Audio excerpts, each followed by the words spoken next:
بات چل رہی تھی اب تک روزے کی نیت کے وقت کے تعلق سے۔ آج یوم الشک کے روزے کے بارے میں کیا حکم ہے شرعی، اس میں آدمی بہت زیادہ کنفیوز ہوتا ہے۔ یوم الشک یعنی 30ویں شعبان کا روزہ، جبکہ چاند کا شرعی ثبوت نہ ملے تو اس دن روزہ رکھنے کے بارے میں کیا احکام ہیں شرعی۔ اس سے پہلے ایک حدیث پاک حضرت ابو ہریرہ رضی اللہ تعالی عنہ سے مروی ہے، وہ فرماتے ہیں کہ حضور صلی اللہ تعالی علیہ وسلم نے ارشاد فرمایا، 3 شخص کی دعا رد نہیں کی جاتی، یعنی 3 لوگ ایسے ہیں کہ اللہ تعالیٰ ان کی دعاؤں کو رد نہیں فرماتا، وہ جو دعا کریں اللہ انہیں قبول فرماتا ہے۔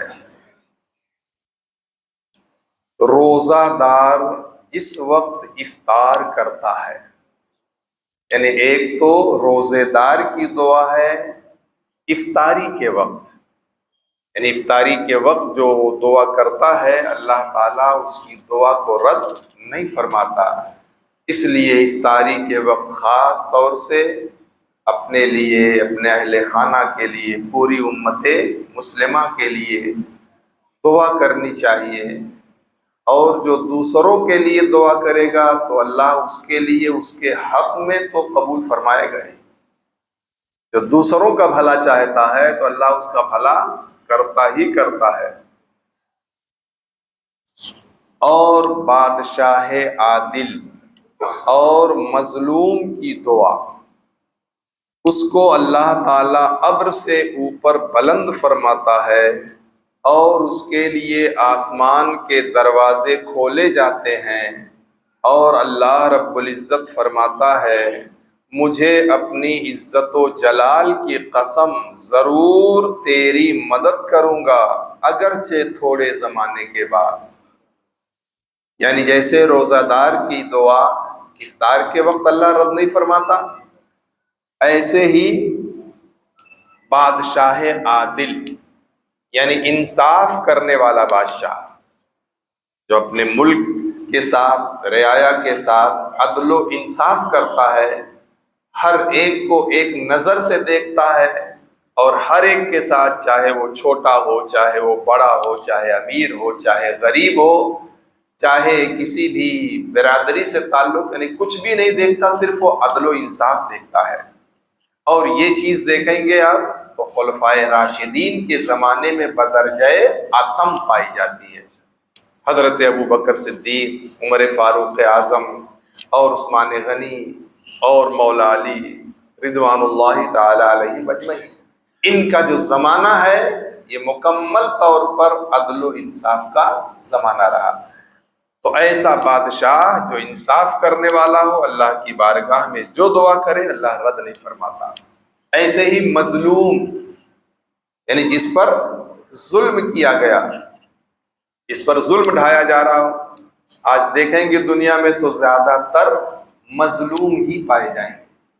جتنے حکمراں ہیں آج سب کے سب ظالم، اللہ ماشاء اللہ ڈھونڈو شاید کہیں کوئی مل جائے۔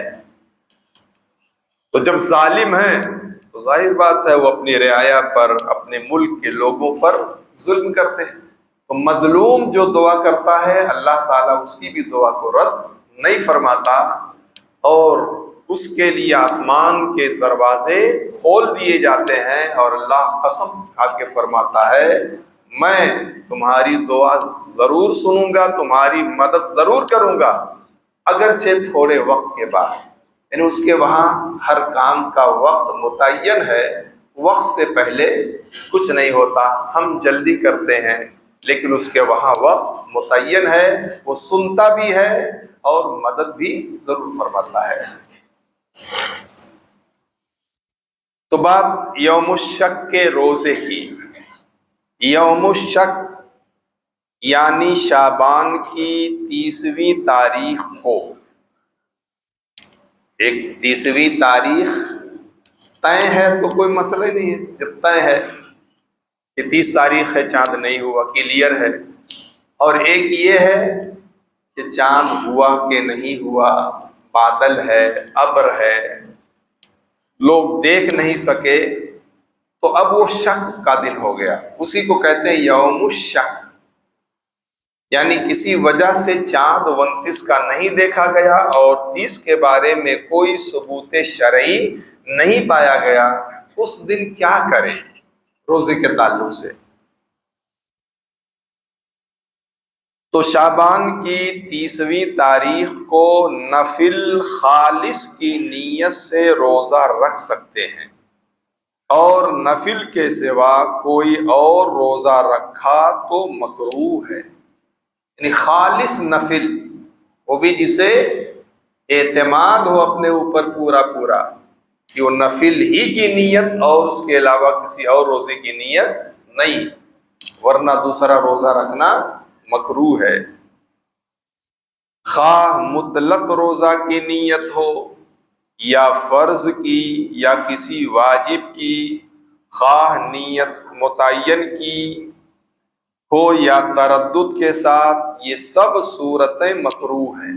یعنی خالص نفل کی نیت سے اس دن روزہ رکھ سکتے ہیں، اس کے علاوہ تردد اگر ذرا بھی ہے، کہیں چاند ہو گیا ہو تو آج رمضان کا پہلا روزہ ہے، یا مطلق نیت، اس قسم کے جتنے بھی روزے ہیں سب اس دن مکروہ ہیں.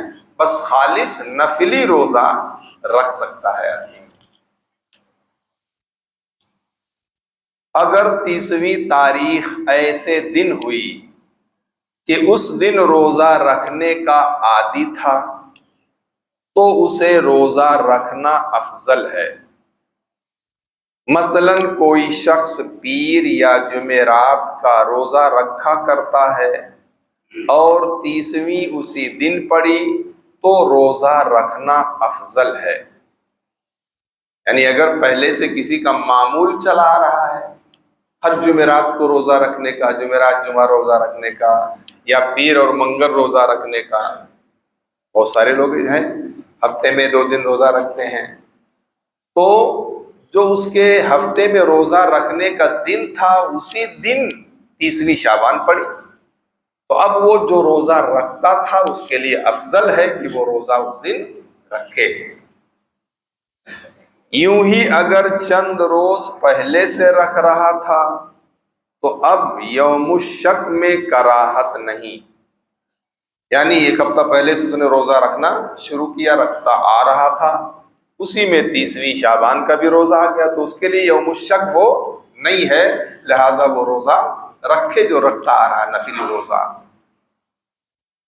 کراہت اسی صورت میں ہے کہ رمضان سے 1 یا 2 دن پہلے روزہ رکھا جائے، یعنی صرف 30 شعبان کو یا 29 اور 30 کو، یعنی اس کے 1 دن پہلے سے روزہ رکھا یا خالی اسی دن روزہ رکھے، تو ذہن میں یہ ہوگا کہیں چاند کا ثبوت ہو گیا، یعنی تردد، شک پایا جائے گا ذہن میں، اور شک پایا جائے تو پھر ایسا روزہ رکھنا مکروہ ہے. خالص نفل کا روزہ رکھ سکتے ہیں لیکن تردد کے ساتھ روزہ رکھنا درست نہیں ہے. اگر نہ تو اس دن روزہ رکھنے کا عادی تھا نہ کئی روز پہلے سے روزے رکھے، تو اب خاص لوگ روزہ رکھ سکتے ہیں اور عام لوگ نہ رکھیں، بلکہ عوام کے لیے یہ حکم ہے کہ ظہوائے کبریٰ تک روزہ کے مثل رہیں. اگر اس وقت تک چاند کا ثبوت ہو جائے تو رمضان کے روزے کی نیت کر لیں، ورنہ کھا پی لیں. یعنی اس دن نہ تو روزہ رکھنے کا عادی، نہ پہلے سے روزہ رکھتا آ رہا تھا، تو اس کے لیے روزہ رکھنا درست نہیں ہے تردد کے ساتھ.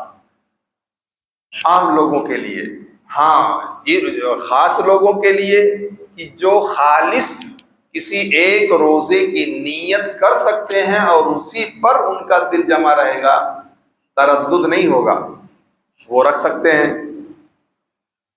عام لوگوں کے لیے یہ حکم ہے اس شک والے دن میں کہ صبح صادق سے لے کر زوال تک کچھ نہ کھائے پیے، یعنی کوئی ایسا کام نہ کرے جس سے روزہ ٹوٹتا ہے، اور نیت بھی نہ کرے۔ اگر زوال سے پہلے تک چاند کا ثبوت مل جائے تو زوال سے پہلے تک نیت کا وقت ہے، لہذا روزے کی، ماہ رمضان کے روزے کی نیت کر لے، اس کے لیے کافی ہوگا۔ اور خواص سے مراد یہاں وہ لوگ ہیں جو یہ جانتا ہو کہ یوم الشک میں اس طرح روزہ رکھا جاتا ہے، وہ خواص میں سے ہے، ورنہ عوام میں، یعنی جسے مسئلہ یقین کے ساتھ معلوم ہو کہ یوم الشک میں کس طرح روزہ رکھا جاتا ہے، وہ خاص لوگوں میں سے، چاہے وہ علماء ہوں اور یا چاہے دوسرے لوگ ہوں، لیکن انہیں مسئلہ پورے طور پر معلوم ہو، وہ رکھ سکتے ہیں، ورنہ عام لوگوں کے لیے یہی حکم ہے۔ زوال سے پہلے تک اسی طرح سے رہے جیسے روزے میں رکھا جاتا ہے، چاند کا شرعی ثبوت مل جائے تو روزے کی نیت کر لے، وہ روزہ ہو جائے گا ماہ رمضان کا، ورنہ پھر کھائے پیے۔ یوم الشک کے روزہ میں یہ پکا ارادہ کر لے کہ یہ روزہ نفل ہے، تردد نہ رہے، یوں نہ ہو کہ اگر رمضان ہے تو یہ رمضان کا روزہ ہے ورنہ نفل کا، یا یوں کہ اگر آج رمضان کا دن ہے تو یہ روزہ رمضان کا ورنہ کسی اور واجب کا، کہ یہ دونوں صورتیں مکروہ ہیں۔ یعنی اس طرح روزہ رکھنا، نیت کرے کہ اگر چاند کا ثبوت نہ ملا تو نفل ہوگا، اور اگر چاند ہو گیا تو ثبوت ہو گیا تو رمضان کا روزہ، یا دوسرے کسی واجب کی نیت کرے کہ اگر رمضان کا چاند نہیں ہوا ہے تو پھر فلاں واجب کا، اور اگر ہو گیا تو رمضان۔ یہ سب صورتیں کراہت کی ہیں، یعنی اس طرح روزہ رکھنا 30ویں شعبان کو، یعنی شک کے دن درست نہیں ہے۔ پھر اگر اس دن کا روزہ، اس دن کا رمضان ہونا ثابت ہو جائے تو فرض رمضان ادا ہوگا، ورنہ دونوں صورتوں میں نفل ہے اور گنہگار بہرحال ہوا۔ یعنی ثابت ہو جائے تو رمضان ہوگا ورنہ نفل ہے، یعنی تردد اور شک والی جہاں جہاں صورت پیدا ہوگی تو یہ مکروہ ہے اور وہ گنہگار ہوگا اس دن روزہ رکھنے سے۔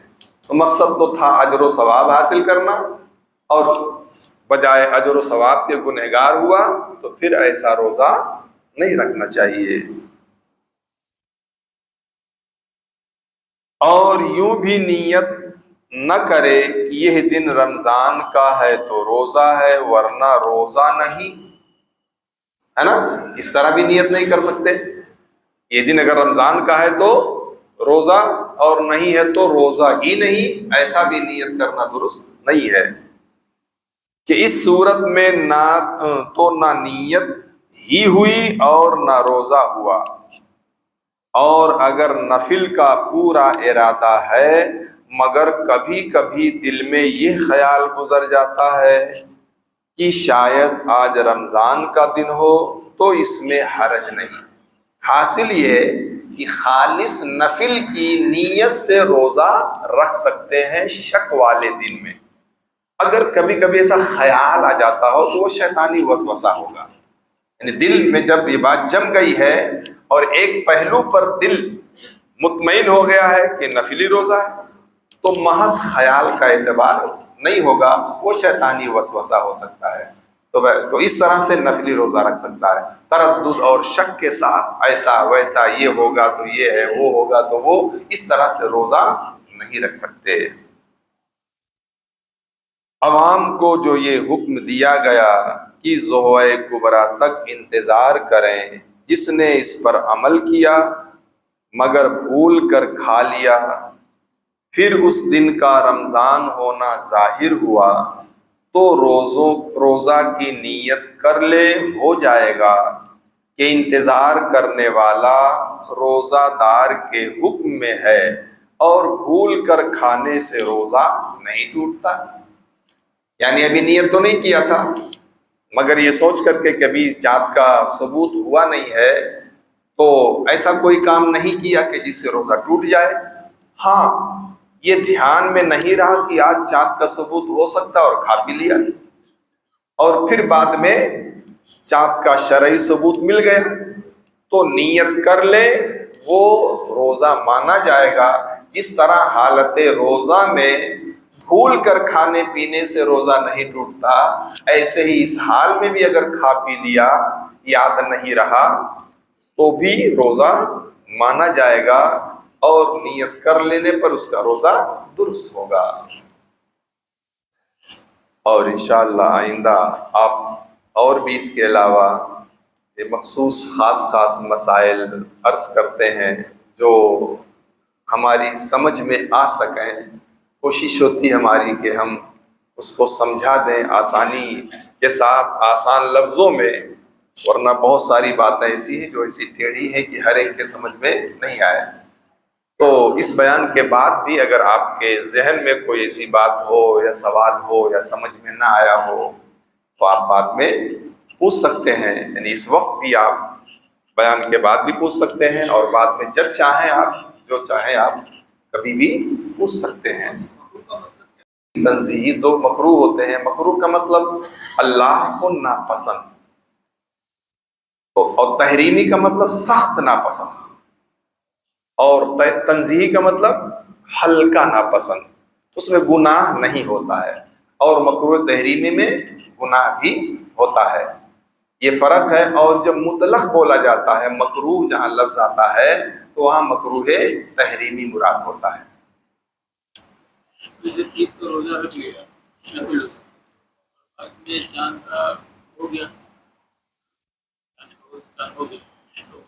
ہاں